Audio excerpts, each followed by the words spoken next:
साबर ज्वेलर्स सादकाबाद पर मुसल्लह अफराद की डकैती, लाखों रुपए का सोना ले उड़े। सीसीटीवी फुटेज सामने आ गई। मलिक यास की रिपोर्ट के मुताबिक खबर शामिल करते हैं रहीम यार खान।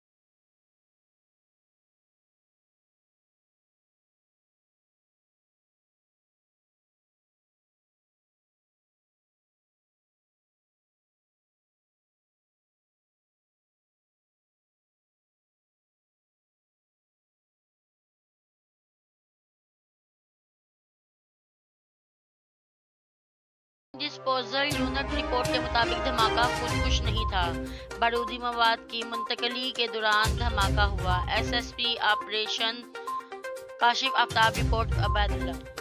मोहतरमा जरियाब साहिबा ऑफिस सोशल वेलफेयर तहसील नूरपुर थल कायदाबाद से पेपर भारतीय सोशल वेलफेयर सोसाइटी की इंतजामिया के सदर की नूरपुर ऑफिस